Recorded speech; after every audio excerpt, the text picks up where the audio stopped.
वहां से देखेगा जो आपको वोल्टेज यानी कि potential difference.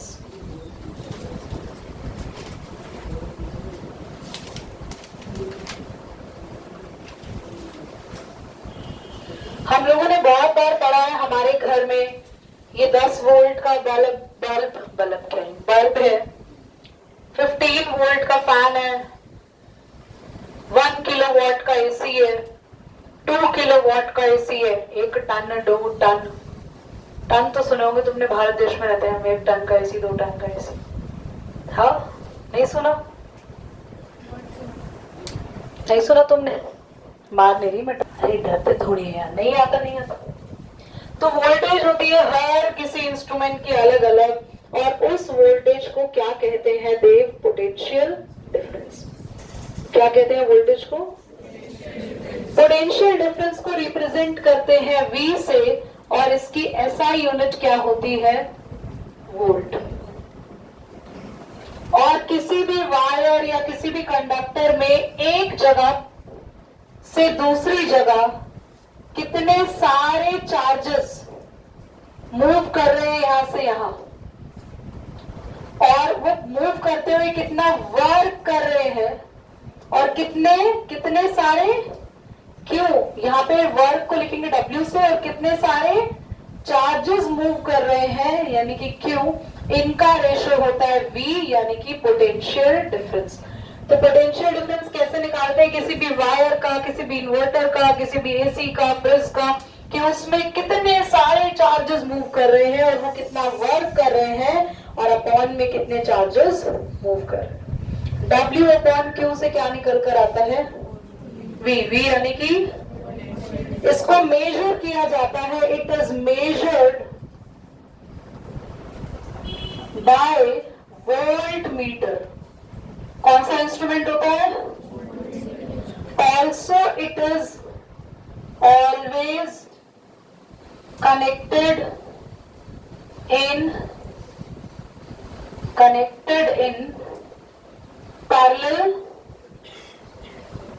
parallel of a circuit।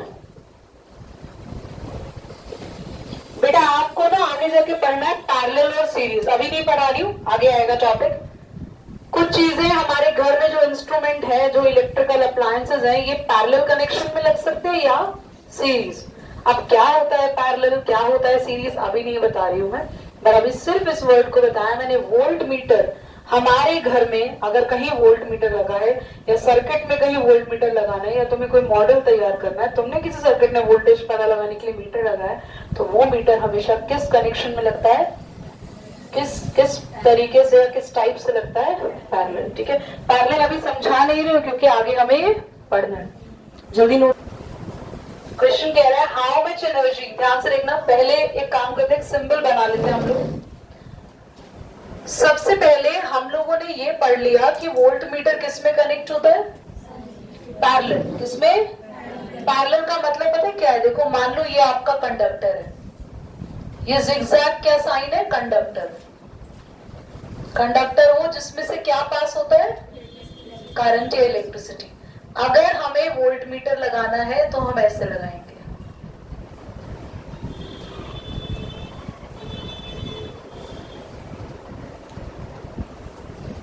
ये क्या है? इसकी रीडिंग। समझ में आया?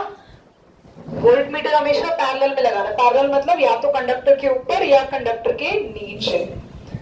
अगर मैंने कंडक्टर के साथ में लगा दिया ऐसे, तो इसे कहते हैं सीरीज। हमारे घर में दिवाली की लड़ियां देखी है, जहां बल्ब एक के साथ एक के साथ एक के साथ कनेक्ट होता है, उसे कहते हैं सीरीज। घर में क्या सारे पंखे, इंस्ट्रूमेंट, लाइट, एसी एक के बाद ऐसे कनेक्ट होता है? तो हमारे घर का सर्किट क्या है? पैरेलल। समझ में आ रहा है? ऐसे एक साथ लगाने को बोलते हैं सीरीज। तो वोल्ट मीटर कभी भी सीरीज में कनेक्ट, समझ आ गया? चलो, ये आपको जहां पे आपने जगह छोड़ी थी ना, वहां बना लेना है बाद में। इधर देखो, क्वेश्चन है how much energy is given, आगे each coulomb of charge each coulomb passing through, आप लोगों ने लिखा ही हुआ है, मैं खाली रफली लिख रही हूँ। सबसे पहले ये देखो आपको निकालना क्या है, हाउ मच एनर्जी। हमें क्या फाइंड करना है, एनर्जी। एनर्जी का मतलब होता है वर्क। दीदी क्यों? क्योंकि वर्क की यूनिट होती है जूल, और एनर्जी की भी यूनिट होती है, और चार्ज की यूनिट होती है, जल्दी बोलो, कूलॉम। तो हमारी एसआई यूनिट एक और हो गई, जूल पर कूलॉम। याद रखोगे? तो ये चीज दीदी हमें क्या लिखनी है, ऑफ कोर्स लिखनी है, मैंने समझाई बाद में, लिखनी है आपको। दोबारा समझो, हमने क्या पढ़ा, पोटेंशियल डिफरेंस की यूनिट एसआई यूनिट, पर फॉर्मूला से एक और यूनिट बनी जूल पर कूलॉम। हमें फाइंड करने को बोला एनर्जी, यानी कि हमें क्या निकालना है, वर्क। तो हमारा फॉर्मूला क्या होता है, V is equal to W by W हमें फाइंड करना है। क्या हमें V दिया है कितना, 6 वोल्ट, तो V की जगह 6 लिखेंगे। वर्क हमें निकालना है, क्यों, चार्ज पता है कितना है, 1.6 ना ना, क्यों बोला, ईच कूलॉम, ईच का मतलब होता है 1, यानी कि चार्ज कितना है, 1 कूलॉम। ईच कूलॉम मतलब 1 कूलॉम, तो वहां इधर जाएगा, 6 से मल्टीप्लाई होगा, 6 जूल हमारे पास आ गया। जो आप बोल रही हैं बिटिया रानी, 1.6 into 10 to the power minus 19 coulomb is the charge of 1 electron, and there is nothing we are talking about electrons. Confusion नहीं करना है, पेपर है कल आपका, नोट करिए। करंट, सबसे पहले the next topic, potential difference आज खत्म हो गया। इलेक्ट्रिक करंट, इलेक्ट्रिक करंट को रिप्रेजेंट करते हैं कैपिटल। किसी भी वायर में जितने तेजी से चार्जेस भागते हैं, चार्जेस यानी कि इलेक्ट्रॉन्स, किसी भी वायर में कितने सारे इलेक्ट्रॉन्स भाग रहे हैं और वो कितनी जल्दी भाग रहे हैं, टाइम से अगर हम उसको रिलेट करें, तो करंट का फॉर्मूला बनता है चार्ज अपॉन टाइम। करंट यानी I, चार्ज यानी Q, एंड टाइम यानी Q यानी कि चार्जेस, T यानी टाइम। तो जितनी जल्दी चार्जेस भागेंगे उतना हाई करंट, जितना स्लो चार्ज भागेंगे, जितना धीरे इलेक्ट्रॉन भागेंगे, जितना टाइम लगाएंगे, उतना लो करंट होगा वायर में। समझ में आया? नाउ अगर ये हमारा एक कंडक्टर है, तो एमीटर, एमीटर क्या होता है, पहले एक ऐसा इंस्ट्रूमेंट जिससे हम क्या मेजर करते हैं, करंट। करंट मेजर करने के इंस्ट्रूमेंट को क्या कहते हैं, एमीटर। एमीटर हमेशा कंडक्टर से कौन से कनेक्शन में लगा होता है, जल्दी बोलो, सीरीज में। ये कौन सा कॉम्बिनेशन है, सीरीज कॉम्बिनेशन। इस एमीटर का वेरी लो रेजिस्टेंस होता है। लो रेजिस्टेंस का मतलब, रेजिस्टेंस तो पता नहीं है दीदी, रेजिस्टेंस वर्ड भी आगे पढ़ना है दीदी। इस चैप्टर में हमें ऐसा क्यों बोल रहे हो, आगे पढ़ना है, टॉपिक आएगा पूरा रेजिस्टेंस, उसका अभी सिर्फ नाम समझ लो, इस वर्ड का थोड़ा सा मतलब समझ लो। लो रेजिस्टेंस का मतलब है ये कोई भी करंट रोकता नहीं है, कहता है सारा करंट मेजर करूंगा मैं, जितना करंट है सबका सब मैं क्या कर लूंगा, मेजर कर लूंगा। तो अगर वायर में इतना सा भी करंट है, ये मेजर आराम से करता है, पूरा करंट आपको बताता है, क्योंकि इसका रेजिस्टेंस, रेजिस्टेंस का हिंदी का मतलब है रुकावट, ये रुकावट बिल्कुल भी नहीं देता है, इसका रेजिस्टेंस क्या है, लो। अब ये क्लियर हो गया, सीरीज कॉम्बिनेशन में लगता है। प्लस एक और चीज रह गई, जो एसआई यूनिट क्या होती है, इसकी यहां लिख देती हूँ। करंट की यूनिट क्या है, एमीटर, एम्पियर। एम्पियर किससे रिप्रेजेंट करते हैं, एक और यूनिट है, चार्ज की यूनिट क्या होती है, जल्दी बोलो, टाइम की। तो एक और यूनिट आई कूलॉम पर। समझ में आ गई आपको दोनों यूनिट्स, पक्का? सबसे पहले करंट को किससे रिप्रेजेंट करते हैं? आई से, कैपिटल आई। करंट क्या है? किसी भी वायर में भागते हुए इलेक्ट्रॉन्स। इलेक्ट्रॉन्स भाग रहे हैं, कितने स्पीड से भाग रहे हैं वो बताएगा उस वायर का करंट। ऐसा यूनिट क्या होती है करंट की? एम्पियर। रिप्रेजेंट करते हैं ए से या एएमपी से भी रिप्रेजेंट करते हैं, ऐसा शॉर्टकट भी लिखते हैं, या कूलम्ब पर सेकेंड। करंट को मेजर किस इंस्ट्रूमेंट के द्वारा किया जाता है? एमीटर। हमेशा किस तरीके से कनेक्ट होगा ये सर्किट में? एमीटर। क्या करंट को रोकता है कभी? क्योंकि इसका रेजिस्टेंस यानी रुकावट यहाँ कितनी रहती है? बिल्कुल लो। समझ में आ गया? अगर कोई तुमसे पूछे व्हाट इज 1 एम्पियर, कभी कोई पूछ ले इस फॉर्मूला से बताओ 1 एम्पियर क्या होता है? Moving of 1 coulomb electron in 1 second time. ये भी 1 होगा और ये भी 1 होगा, तभी तो ये आंसर क्या आएगा? तो 1 कूलम इलेक्ट्रॉन मूव करें 1 सेकेंड में तो उसको क्या बोलेंगे? 1 एम्पियर। क्या ये समझ में आ गया आप लोगों को? चलिए बाद में नोट करना है, अभी नहीं करना, नेक्स्ट लिखो। एक बार बच्चे, सभी बच्चे, 1 मिली एम्पियर क्या होता है? 1/1000 या फिर 1/1000। 1000 को लिख सकते हो 10 की पावर, जल्दी बोलो, 1000 को 10 की पावर 6 को लिखेंगे, कितनी जीरो है? 10 की पावर 3, और ऊपर आके बन जाएगा 10 की पावर 1 माइक्रो एम्पियर क्या होता है? 1/1, 1 2 3 4 5 6 एम्पियर। और क्या लिख सकते हैं? 10 की पावर -6 एम्पियर। समझ में आया? दीदी आपने तो 1/10 की पावर 6 लिखा है, 10 की पावर 6 लिखा हो या 6 जीरो लिखी हो, बराबर नहीं होता? यस और नो? तो इसका मतलब अगर कोई भी चीज माइक्रो एम्पियर में दे रखी है तो उसे इससे क्या करना पड़ेगा? मल्टीप्लाई, इधर जाके, तो वो किस में कन्वर्ट हो जाएगी? मिली एम्पियर में दे रखी है तो इधर ले जाना 1000 को, 1000 को किससे मल्टीप्लाई करना पड़ेगा? मिली एम्पियर से, किस में कन्वर्ट हो जाएगी? समझ आया?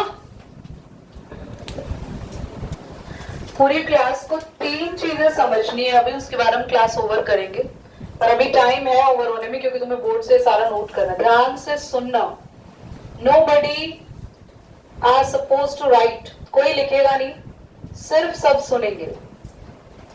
मैंने आपको 3 हेडिंग डलवाई है। पहली हेडिंग कि मैक्सिमम करंट मिले तो कंडक्टर को कहां रखें।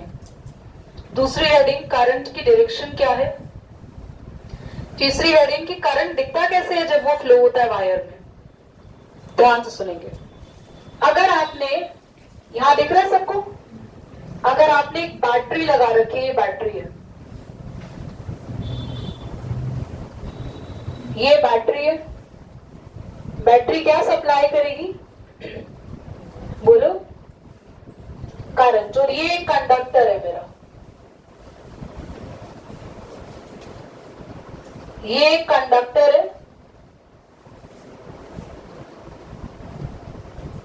कोई बल्ब हो सकता है, ट्यूबलाइट हो सकती है। याद रखना इलेक्ट्रॉन हमेशा नेगेटिव नेचर के होते हैं। बोलो, इलेक्ट्रॉन हमेशा, तो इलेक्ट्रॉन हमेशा नेगेटिव से नेगेटिव की तरफ मूव करते हैं, नेगेटिव से पॉजिटिव। नेगेटिव है तो किसकी तरफ अट्रैक्ट होते हैं? ये क्या है आपकी बैटरी में? कौन मूव करेगा? इलेक्ट्रॉन। नेगेटिव से, बैटरी में इलेक्ट्रॉन आएंगे नेगेटिव से, तो पॉजिटिव अगर यहाँ पे इलेक्ट्रॉन आ गए तो फिर वो किस में घुस जाएंगे? वायर में। और हमारे सर्किट के अंदर करंट हमें कैसा घूमता हुआ दिखा? जल्दी बोलो, पॉजिटिव टू। तो कभी कोई तुमसे पूछ ले कि आपके सर्किट में करंट कैसे घूमता है तो हम बोलेंगे पॉजिटिव टू। पर अगर कोई पूछ ले कि तुम्हारी बैटरी में इलेक्ट्रॉन कैसे घूमते हैं तो ये नेगेटिव टू पॉजिटिव किसका मूवमेंट है? पर पॉजिटिव टू नेगेटिव किसका मूवमेंट है? कोई बच्चा ये चीज समझा या नहीं तो बता दो, हैंड रेज करो। सबको समझ आ गया? करंट कैसे मूव करता है? Positive to negative. इलेक्ट्रॉन अब कहां पर बेस्ट पोजीशन पोजीशन है कि हमारे कंडक्टर को मैक्सिमम करंट मिले, लगे नहीं सॉरी मान लो हमें एक बल्ब जलाना है, बल्ब को कहाँ लगाएं कि वो बहुत बढ़िया ग्लो करे, तो बैटरी के जस्ट सामने बिल्कुल बीचों बीच प्लेस करना होगा। 1 मार्क का एमसीक्यू आएगा, तो प्लीज ध्यान से लिखना, बिल्कुल इन बिटवीन द सर्किट अगर हम लगाएंगे तो हमारा कंडक्टर बहुत बढ़िया काम करेगा, उसको मैक्सिमम करंट मिलेगा। अब टाइम है नो मैम, तुमसे 35 पे पूछ लो, नो मैम 7:30 पूछ लो, नो मैम मैं तो कह रही हूँ 7 बजे भी पूछ लो ना, टाइम है, नो मैम छुट्टी कर दो हमारी। और सबको बोला है मैंने, बच्चे आगे बैठे जिन्हें पीछे से नहीं दिखता, तो देखा तुरंत बच्चे लंबे हो जाते तुरंत। नाउ आपसे पूछ रही हूं, जब आपको कोई फोर्स मिलता है या कोई टीचर खड़ी होती है तो लाइन में आप कैसे चलते हैं स्कूल में? ऐसे बोलो, एक ही लाइन से भाग रहे हैं। जब करंट सप्लाई हो रहा है तो आप ऐसे भागते हैं। अब कोई करंट नहीं है वायर में, इस वायर में कोई करंट नहीं है, बैटरी को मैंने ऑफ कर रखा है, इसलिए मैं बना के भी नहीं दिखा रही हूं, एरो मैंने नहीं बनाई है, करंट नहीं जा रहा है। तब हमारे इलेक्ट्रॉन्स कैसे होंगे? ये देखो, दिख रहा है रिसेस, देखिए रिसेस, या बिना टीचर के लाइन देखिए बच्चों को कहीं जाना हो, ये देखा इलेक्ट्रॉन का हाल। तो वायर में या कंडक्टर में इलेक्ट्रॉन की मूवमेंट नॉन डायरेक्शनल हो जाती है जब करंट की सप्लाई नहीं होती। तो this is the non directional movement of electron. पर बच्चों, क्या मैंने इलेक्ट्रॉन की पोजीशन सही बनाई है? क्या इलेक्ट्रॉन यहां से यहीं जाएंगे? कहां जाएंगे इलेक्ट्रॉन? जल्दी बोलो। या इलेक्ट्रॉन कहां जाएंगे? सारे इधर जाएंगे। क्यों? क्योंकि यहाँ क्या है? नेगेटिव। बैटरी का भी नेगेटिव, इसका भी। और यहाँ क्या है? इलेक्ट्रॉन नेगेटिव टू पॉजिटिव जाएंगे, बिल्कुल सीधे जाएंगे जैसे करंट देंगे। और हमारा करंट कहां जाएगा? सबको समझ में आ गया? इलेक्ट्रॉन की मूवमेंट रहती है ऑपोजिट और करंट की मूवमेंट रहती है उससे ऑपोजिट। क्लियर? ये कैसी मूवमेंट है? जल्दी बोलो। Directional movement when current supply. समझ में आ गया? 5 मिनट लगेंगे आप लोगों को इसको नोट। तो गिरा देता मुझे। चलो बाय बाय। ऑनलाइन वाले बच्चों को बोला है।